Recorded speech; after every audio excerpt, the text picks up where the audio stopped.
Hey everyone! Welcome to or welcome back to my channel. My name is Claire. I'm the owner and creator behind Sale Vintage Finds, and this is this week's DIY video where I show you how to transform 3 easily thrifted or obtained products and turn them into something fantastic. So I'm going to show you right now. I think this is project number 2. I turned this simple clay pot from Lowe's that's made in Italy, and I took it from a simple clay pot into this beautiful, I think, Grecian, vintagey, gorgeous piece using the Persephone mold from Iron Orchid Designs. And I painted this with crinoline from Debi's DIY.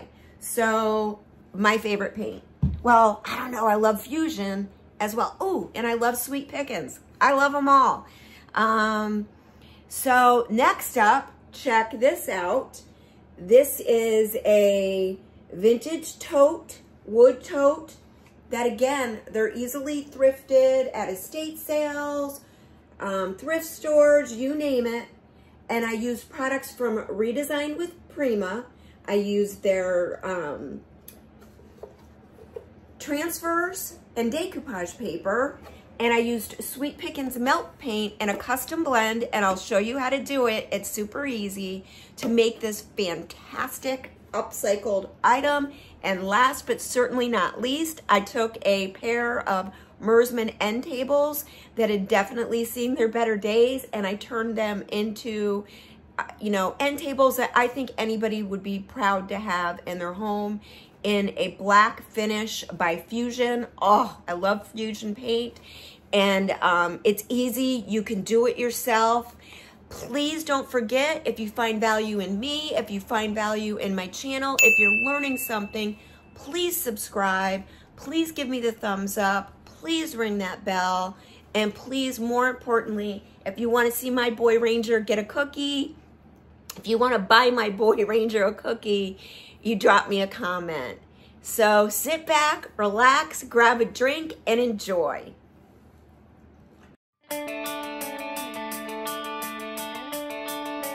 All right, I am super excited for this project. This is an old, that's a little, I had to scrape off, there was all paper on this side, that's remnants. I scraped off the rest. I didn't even realize that's what that was until I started cleaning this piece. It's been cleaned. It needs to be scuff sanded. What that means, for those of you that don't know, is you take a 220 grit sandpaper and just sand all the surfaces. It definitely, this is an old piece. It's chipped off in a lot of places. And, it's definitely rough. It was used and loved. And I'll show you what we're going to be doing with this project. I can't even tell you what plan I had on this prior. I've had a bunch of things that I was going to do to it, but I now have a new plan, and I'll show you. This is Sweet Pickins Milk Paint in the color Providence. This is actually, I bought this on Etsy. I'm not sure if I remember who from. And these are hand painted on. So this is the color that it should be. And if it ends up not being the right color, on the second coat, I might darken it up with a little bit of lantern. But this is the Providence color. It's a little bit scary in this package, but it should dry to that color, which I love. Then I'll be using this Redesign with Prima decoupage paper, and this is called Contrast of Night and Petal. Let's see, it's gorgeous. And I'm gonna be using this on the sides. So I'll just paint the sides a white color just to make the paper pop. And let's see if I can, oh, of course I can't. Let's see, I just want you guys to see it. This paper is gorgeous. So, it's kind of got that color in it. I don't know. There's some like teal-y type colors. So yeah, definitely this teal is in there, is in some of these leaves. These images are kind of big for the side, but I don't know. I might be able to find some places where, you know, like maybe over in this section where there's some smaller flowers, and we'll just use this. And then I'll have a whole bunch more for another project. I just want to make sure it has those. Yeah, it's got the tealy colors in it. So this is going to be, oh, look at it there. Ooh, look at all the fade into different color blues. That's stunning. So that's the paper. Then on the front, on top of the Providence, I'm probably gonna, this is also redesigned with Prima. This is called Gilded Floral. I love it all. I think this would be too much on that, but there's some white flowers in there. So I'll probably use some of these flowers from this third sheet and decorate the front and back with that. You know, I like to have all sides look gorgeous. So that's the plan for this one. Stay tuned and we'll see how we do. Okay, we're back. Hopefully you can, I can't see because the clamp that holds my phone is blocking like right where I am. But we're back. We're gonna be mixing up this milk paint. I just wanted to show you how to do it. I just always mix in a little, one of these, I forget what it's called, because it's nonstick. So I just always mix in that. We're gonna do, it's equal parts paint to, oh boy, equal parts paint to water. So there's a scoop of that. It was almost a full scoop. These scoops, since they're not rigid, I'm using this one again for this. I thought this is what I used last time to mix paint, but that's hard to get in a little bag. Look at, I got paint all over me. So we're gonna do roughly the same. Neither one of these was full. I just use hot water out of my coffee maker.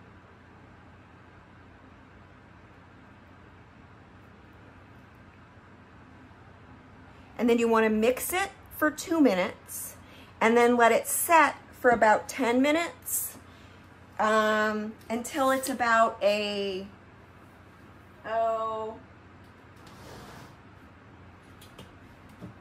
they say like a milkshake consistency, and I just use this little frother.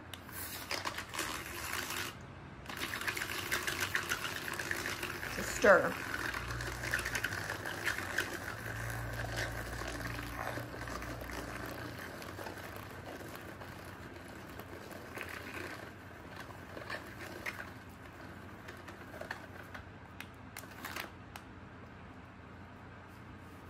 Might need some more water because that is really thick. So let's see, let's get a little more water in there.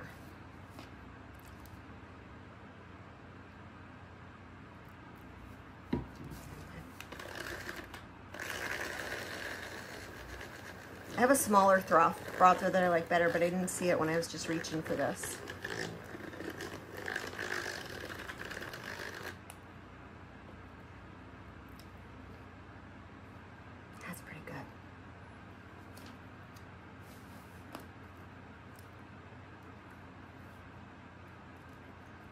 I just think these frothers really get it mixed and you don't have any clumps or anything.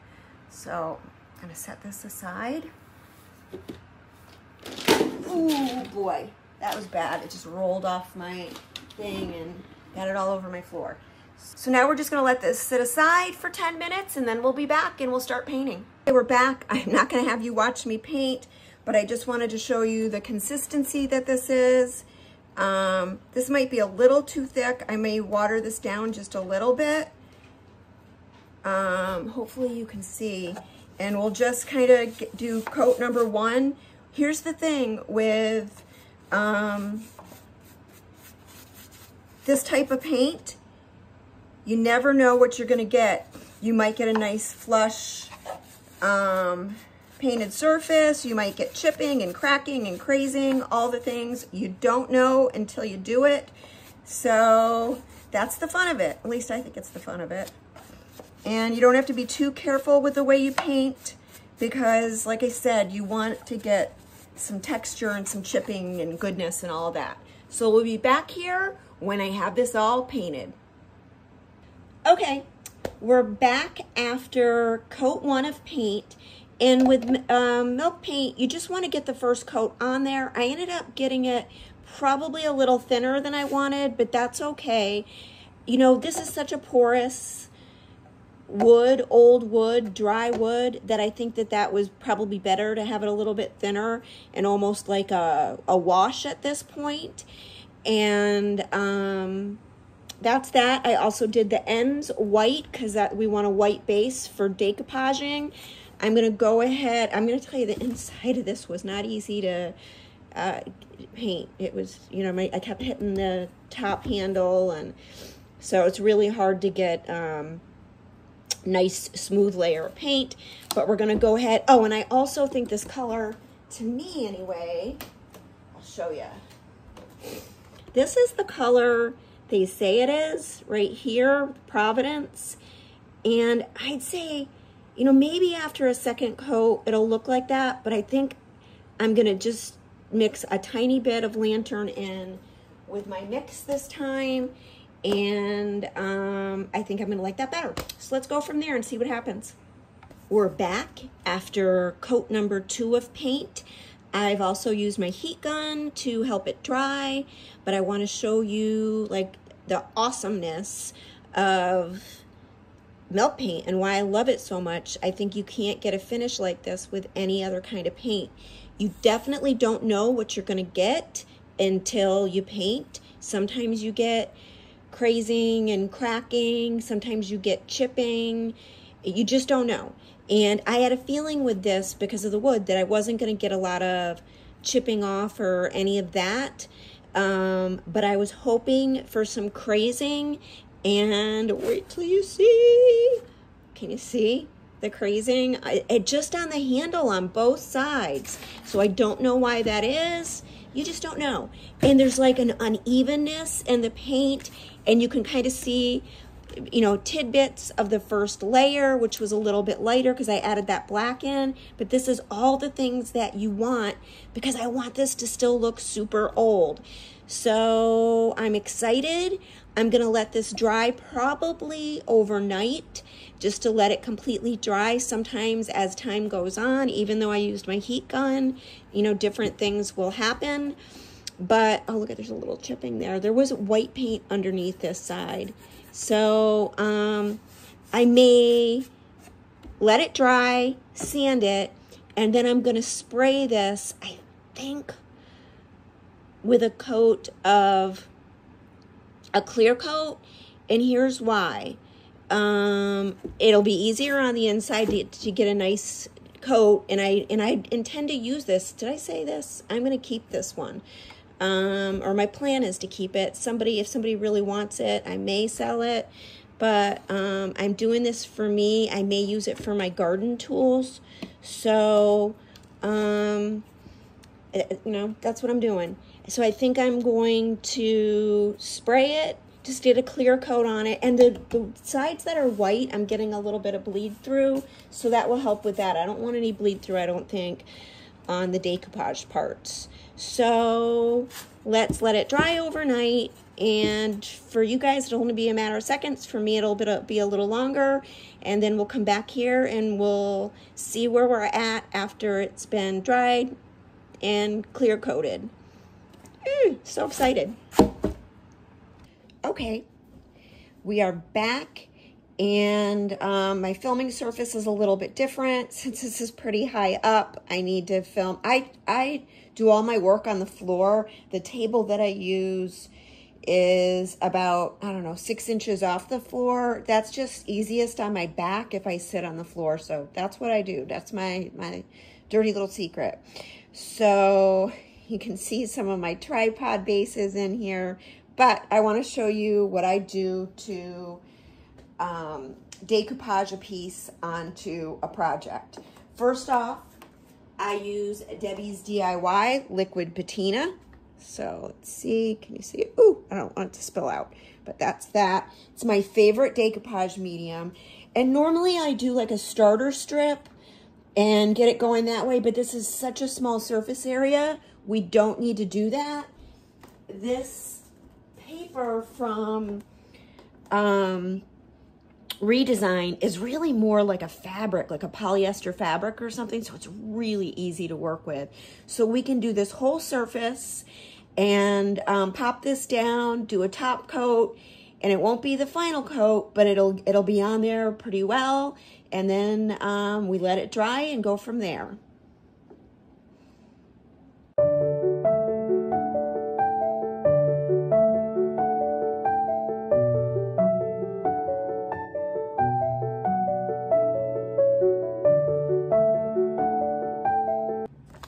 While the side of my project is drying from decoupage, I decided I'm going to go ahead and attach some of the transfers that I'm going to be using. And it's funny, I thought I was going to like the white and not like the blue on this, but this dark blue in here is almost the exact same color, so I really like it. So I was only going to do one side, and then I've decided that I'm going to do both sides. So I'm going to do I'm going to kind of keep it simple. I'm going to do just this one on this side.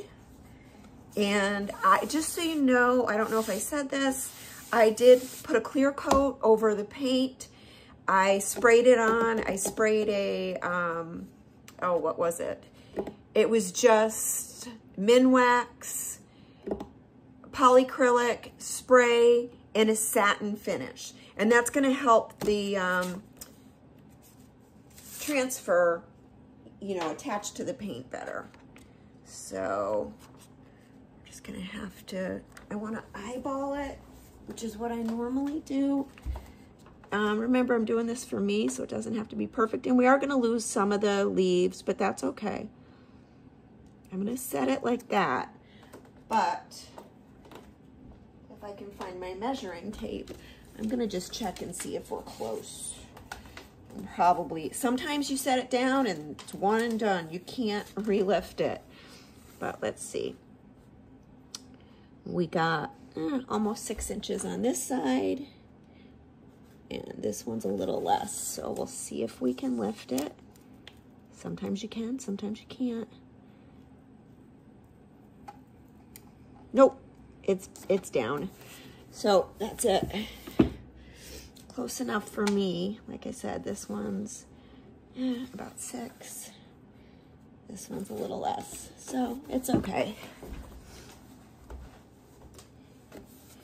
All right, so we just do that. Then I take a little stick, and like I said, we're gonna lose some of the top of the leaves. Sometimes when I do these around the side of something, I'll have the leaves wrap around the side, and I really like that, but with this, we're just gonna, lose them. And so you just use the scraper tool. Almost any transfer I've ever bought comes with a scraper tool, but the ones that I like the best are these plastic ones, and they're from IOD, Iron Orchid Designs. So the ones that come with the Redesign with Prima are wood. They're fine too. So let's see if we can start peeling. Like I said, we might lose, or we'll definitely lose some of the top leaf.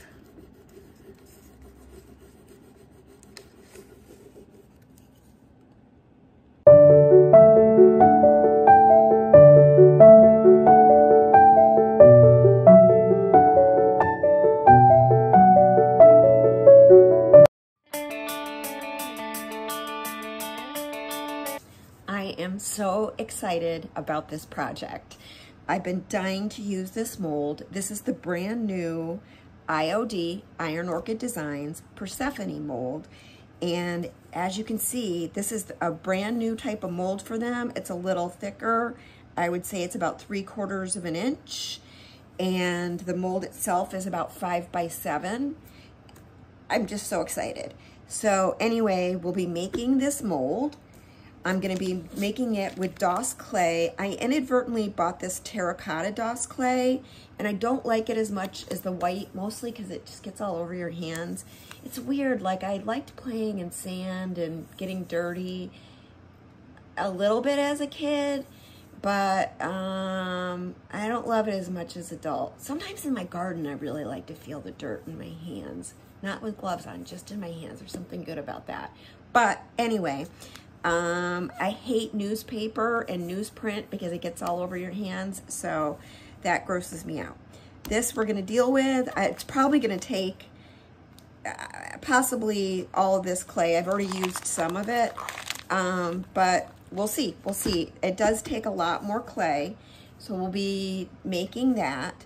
I got this pot, which is obviously a terracotta pot. Looks super big in the thing because of where I have my camera, but I think this is, let's see if it says on the bottom. I think it's an 8-inch pot, and it's made in 7.5-inch cylindrical clay pot from Southern Patio. I liked that there was no rim, which is obviously imperative. I mean, this is just gonna fit. We may even lose a little bit of the bottom, which will be fine. We'll just kind of cut that off, but we're gonna see how it goes. And it's gonna take a while for this to dry, but we need it a little bit pliable so we can get it over the curve without wrecking the detail. So the way I think I'm gonna achieve that is I'm gonna put it in my dehydrator and let it, you know, start drying that way. I heard it takes an hour to dry in full in a dehydrator, and we don't want it to dry in full because, like I said, we want it to be a little bit pliable to get it onto this pot. So then we're gonna paint it. I love terracotta pots, and these ones are the ones that have held up the best for me with using like IOD molds and everything staying on there. I've done it with plastic pots. I use a combination in my house of both types of pots, you know, for depending on what reason. And the ones that seem to hold up the best are the terracotta pots that I've used with clay, attaching clay molds and painting. So that's what we're gonna do on this. I'm really excited about it. I hope you guys are too. So with that being said, let's get going.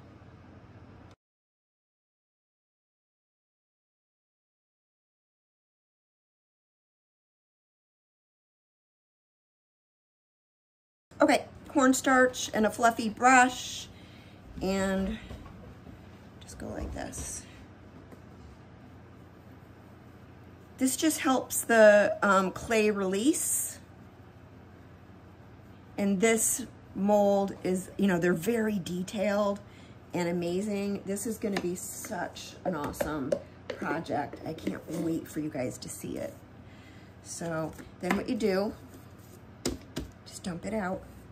Got a dog hair in there, we don't need that. Okay, so we'll work with this again. I'll get it in the mold and we'll go from there.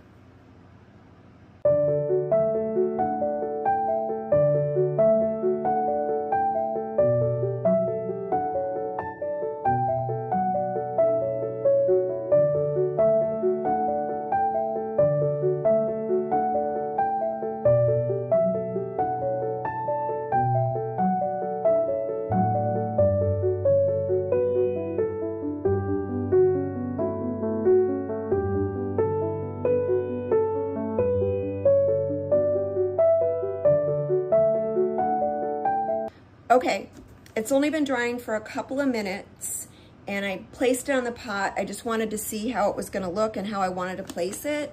And I was gonna let this dry without doing too much to it, you know, and then curve it around the pot later, but I changed my mind. It's already got some cracks. I think I really like this because I want this pot to look old. I'm gonna antique it at the end, and I think we are going to glue it on just as it is. This is my favorite glue for this type of project, Tight Bond, quick and thick. So we're gonna use this on the back and get it glued down. Okay, so it's got glue on it. And then I usually spend a lot of time coming over and kind of softly, very gently pushing down the edges so that you don't have any, you know, so something can't get under the surface. And you know, penetrate behind the mold, so it's mold that it comes off. We're gonna use some texture in the paint that we use, so we'll probably be okay, but, and you wanna tape this down too, so that it doesn't move or roll off, you know, when you're doing a curved surface. For me, it's been a couple of days, but for you, it's been a matter of seconds. This, I can tell the clay is still drying. This is a really thick mold, but that's okay. It hasn't really cracked. Some of the cracks that were in it, you know, got a little bit more pronounced, but we're gonna be painting a second layer. I wanna do some texture. I kind of want it to look plastery, so I'm gonna be using this brush, and we'll see if I change my mind as it's going along. That happens a lot. I don't want to add too much texture to her because there's enough detail within the mold. So let's see how it goes.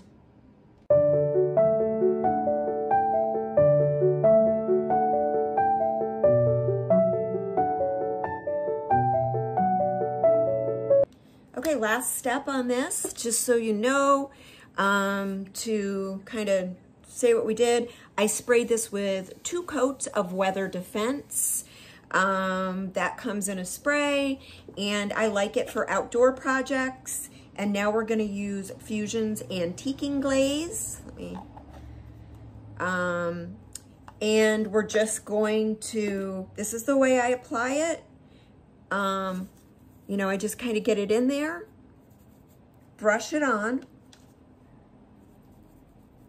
You try to get it down in all the little nooks and crannies.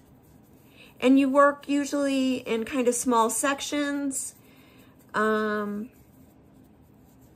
Like I wouldn't do the whole pot at once, but I am gonna put it all over the whole pot. I definitely want this to look aged, like it's been around for a while. So, but you definitely wanna get it down in all the little nooks and crannies.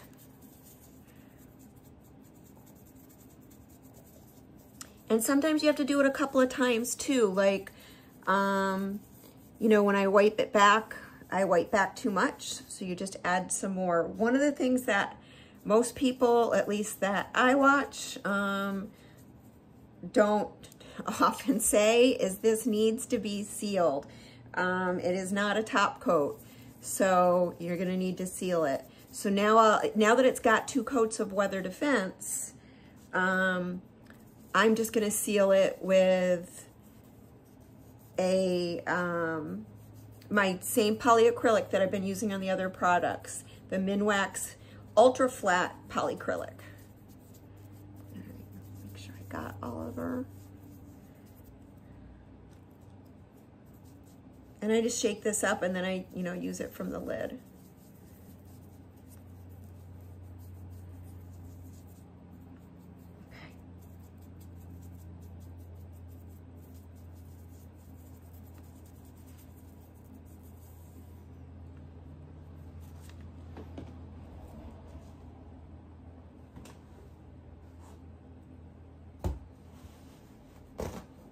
And then I just take a paper towel and wipe it back. And that's it. Let me know what you think. Would you make this? Did you buy the Persephone mold? Would you buy the Persephone mold? I love it. Oh, you guys.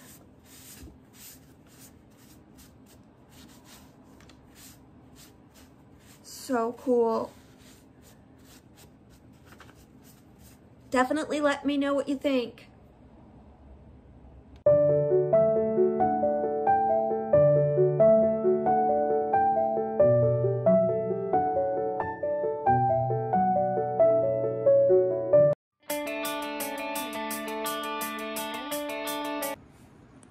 Hey everyone, we're back here for this project. I'm really sorry that I'm not able to show you all the steps on this, but I wanted you to see them and tell you a little bit about my process. I started these end tables literally months ago, and then I haven't had time to get back to them.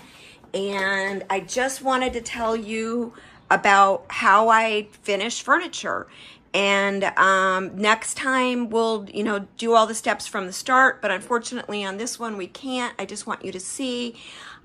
I want you to know also, a lot of times when I do furniture pieces, the process changes as we go along. I'd originally planned on stripping the top of the piece back to wood, but it's not wood. It's not, I forget what it even is. It was like a vinyl type piece. These are, you know, Mersman tables, end tables from, you know, probably 50s, 60s. They belong to my friend Caroline's aunt, and I purchased them from Caroline. And so anyways, this is the procedure that I went with. I decided just to leave the drawer fronts wood because they were wood, and paint the rest with Fusion mineral paint and coal black. There's a lot of, it's a great paint. I just started using it this year. It is so easy. It goes on easy. I rolled the surfaces and hand painted the legs and sides.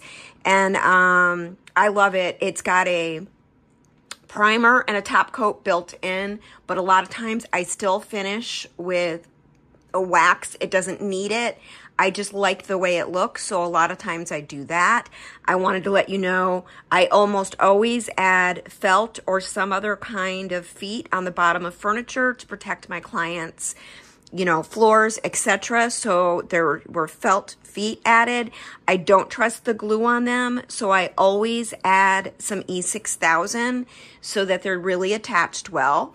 And oh, you guys, one of the reasons I haven't been able to finish these this week as soon as I wanted to, I think I threw out one of the handles, the original handles. So then I bought cup handles, and it pulls, and I didn't like them.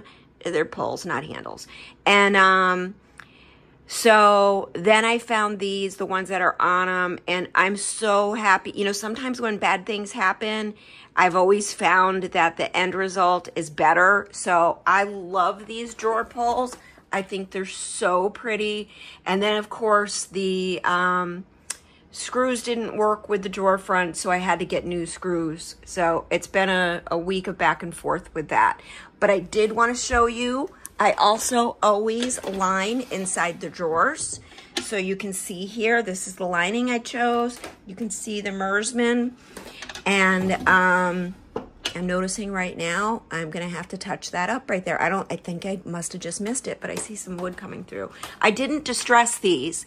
So sometimes it's always a process like that where you got to do little touch-ups, etc. Always look, I flipped these over yesterday. I always flip them over again if I can, because sometimes you miss spots when you flip them over that you just don't see otherwise. So I, you know, try to do it from every single angle and do every single thing that I can.